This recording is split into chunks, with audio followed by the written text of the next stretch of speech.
warahmatullahi wabarakatuh. Waalaikumsalam.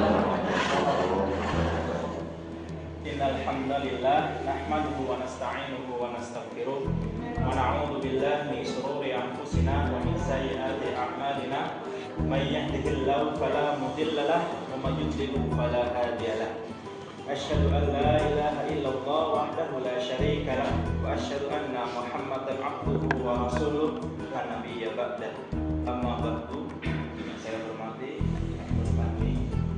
dan rekan-rekan guru karyawan SMK Muhammadiyah 2 Semarang yang saya cintai dan saya banggakan. Puji syukur atas kehadirat Allah Subhanahu wa taala yang telah memberikan banyak sekali kenikmatan kepada kita semua. Baik itu nikmat iman, nikmat Islam, nikmat sempat, dan nikmat yang sedang kita rasakan pada pagi hari ini, yaitu nikmat sehat. Alhamdulillah.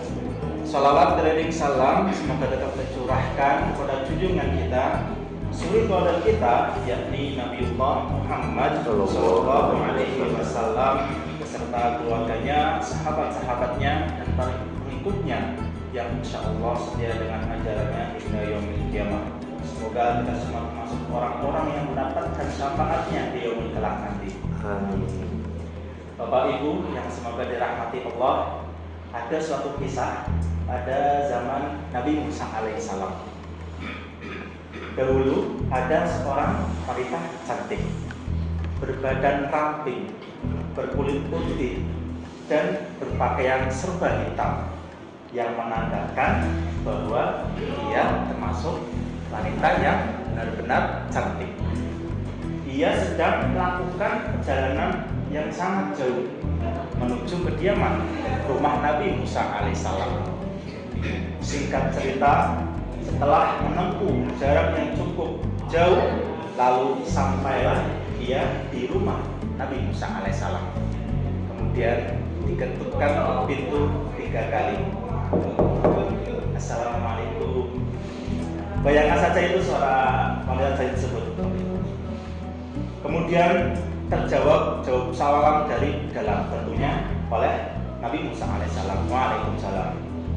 Setelah itu membukakan pintu dan Nabi Musa alaihissalam terkejut. Ada seorang wanita cantik yang hendak berkunjung ke rumahnya. Kemudian Nabi Musa alaihissalam mempersilahkan wanita cantik tersebut untuk masuk ke dalam rumah. Tanpa basa-basi, wanita cantik tersebut memulai pembicaraannya. Wahai Nabi Allah, tolonglah hamba, ampunilah hamba. Nabi Musa alaihissalam bingung.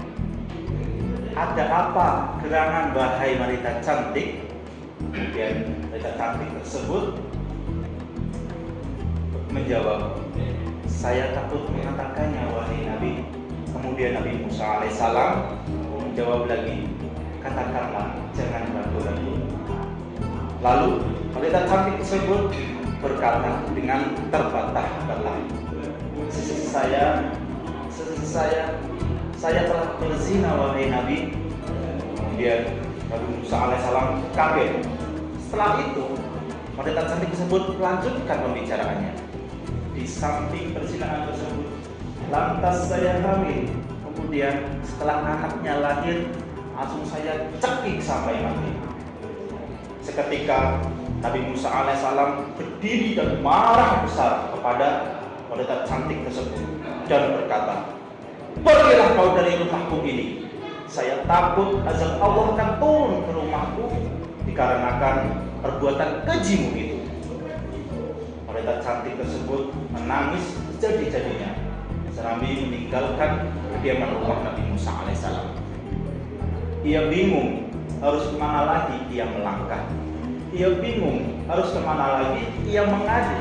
Seorang Nabi saja menolaknya, apalagi orang-orang yang lainnya. Tak lama kemudian Allah Subhanahu wa taala mengutus malaikat Jibril dan turun ke bumi, kemudian menuju kediaman Nabi Musa alaihissalam dan berkata, wahai Nabi Allah, mengapa engkau mengusir wanita yang hendak bertobat dari dosanya? Apakah engkau tidak tahu ada dosa yang lebih besar daripadanya? Kemudian Nabi Musa alaihissalam bertanya-tanya, dosa apakah itu, wahai malaikat Jibril?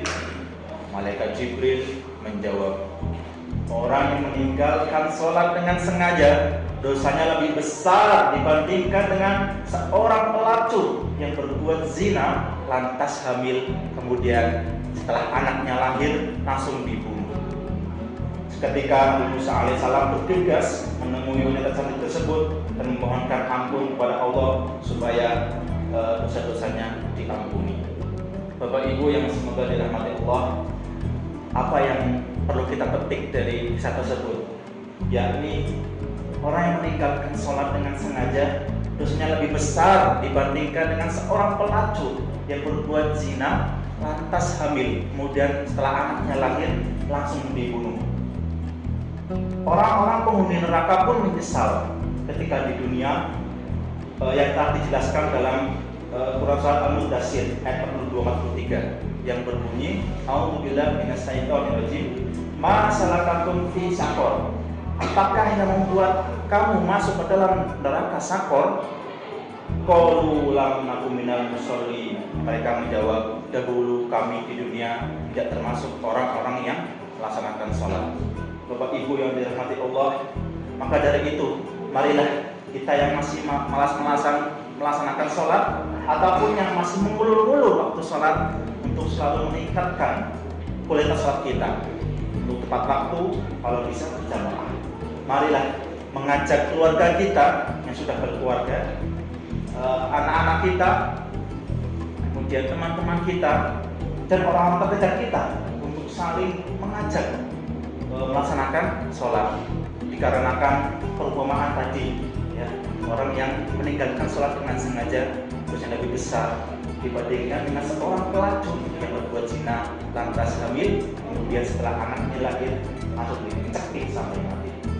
Demikian, semoga ini menjadi motivasi kita untuk selalu meningkatkan, selalu merubah agar sholat kita itu berkualitas.